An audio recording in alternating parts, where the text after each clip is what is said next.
Halo,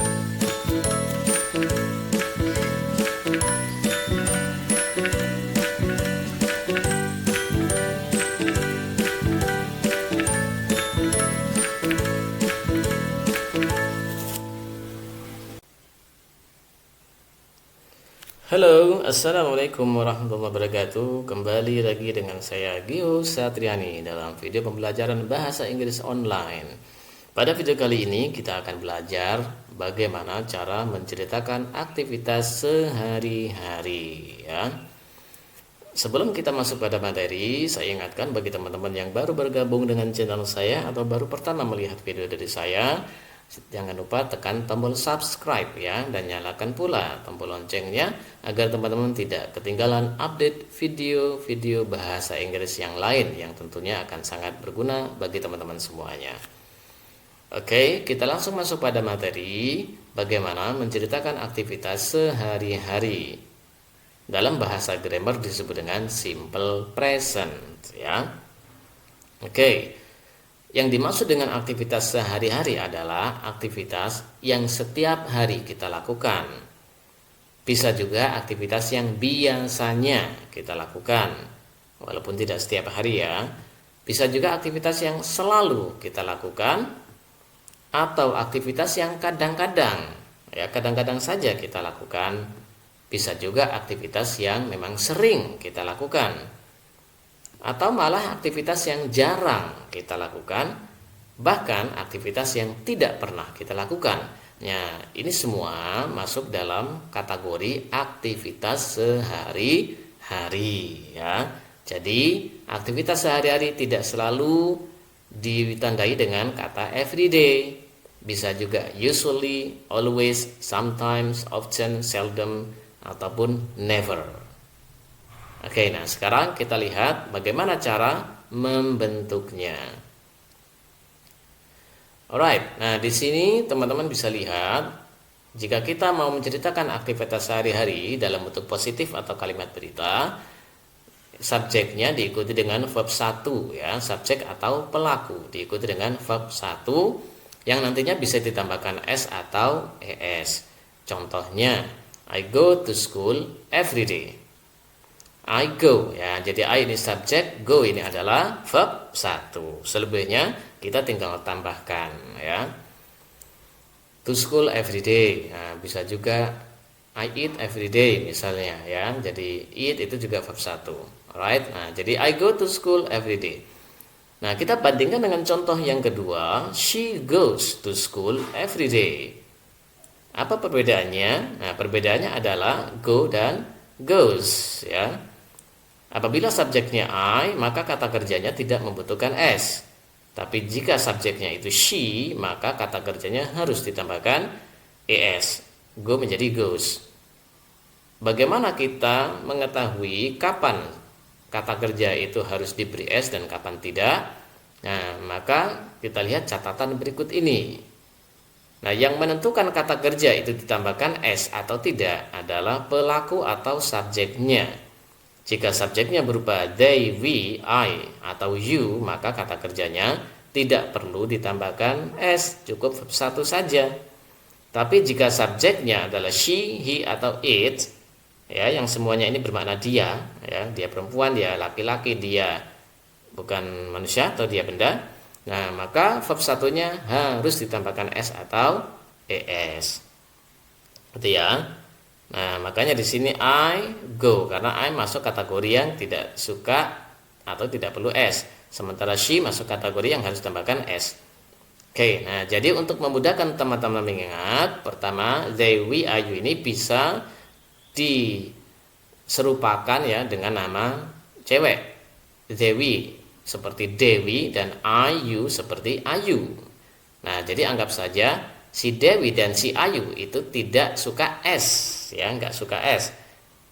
Sementara yang suka s adalah she, he, dan it. Oke, ya. Jadi yang tidak suka s siapa? Dewi dan Ayu. Yang suka s siapa? She, he, it.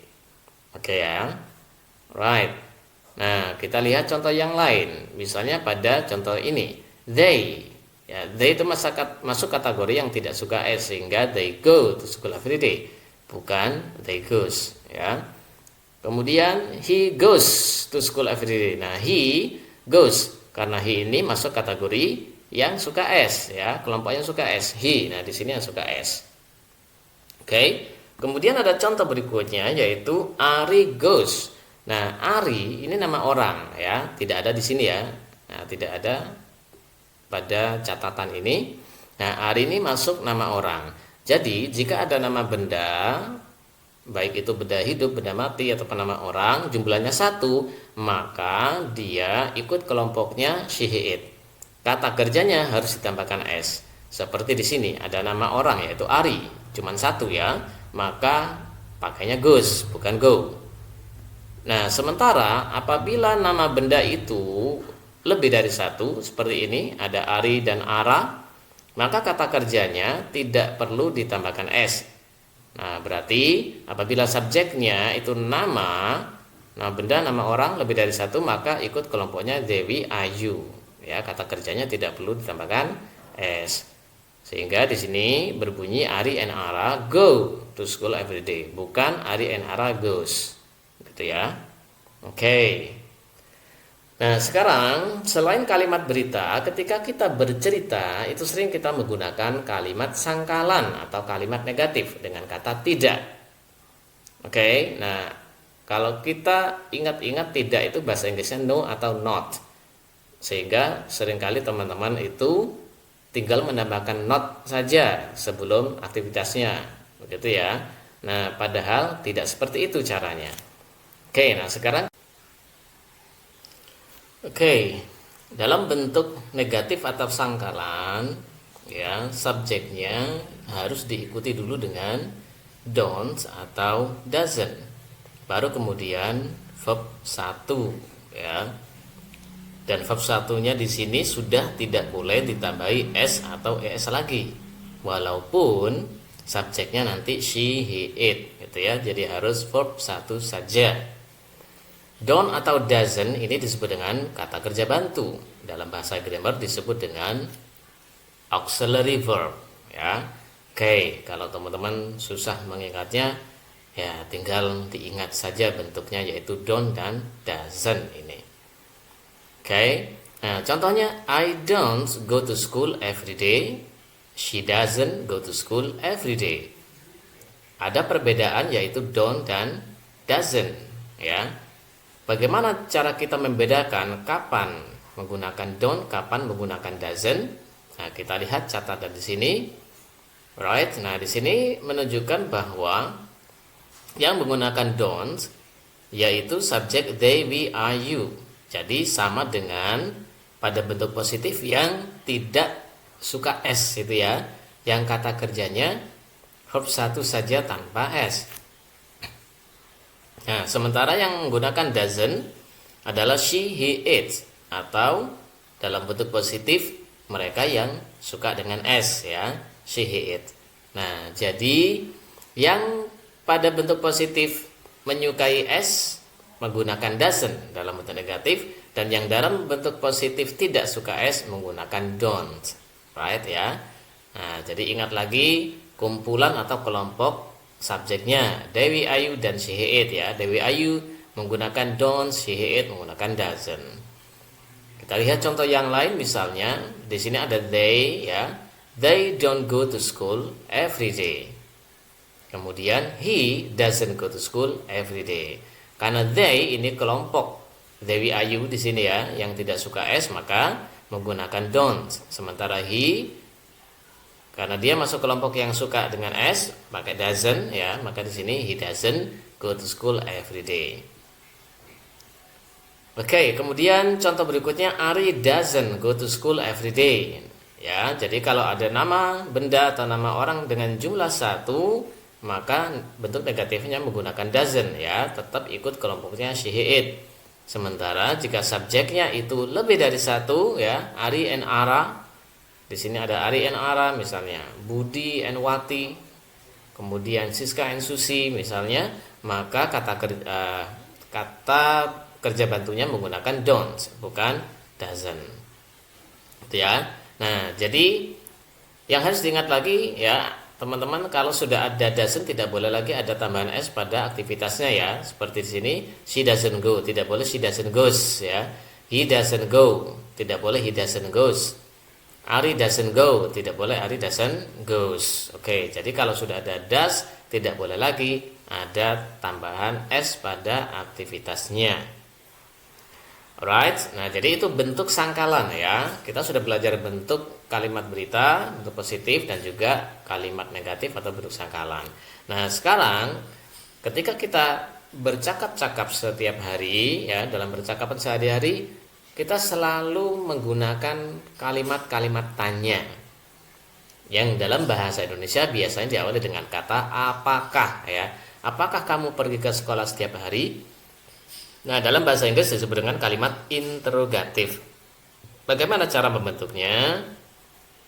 Nah, di sini kita bisa lihat ya, caranya yaitu dengan meletakkan do atau does di depan. Dalam bentuk positif dan negatif yang di depan adalah subjek, tapi dalam bentuk interrogatif atau kalimat tanya yang di depan adalah do atau does. Ya, nggak pakai an ya, nggak pakai not. Do atau does saja. Baru diikuti subjek dan ketemu dengan verb 1.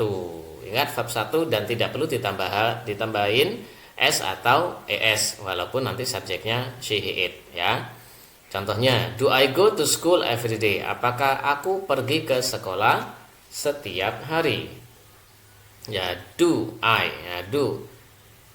Kemudian does she go to school every day? Nah, di situ ada does ya.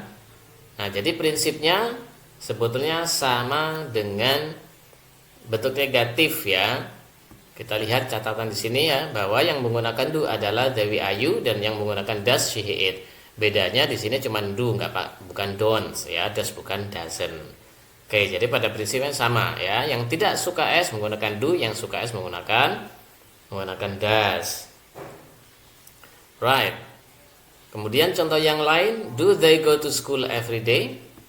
Does he go to school every day? Ya, karena they maka pakai do, karena he maka menggunakan does dan tidak perlu lagi go-nya diberi s ya.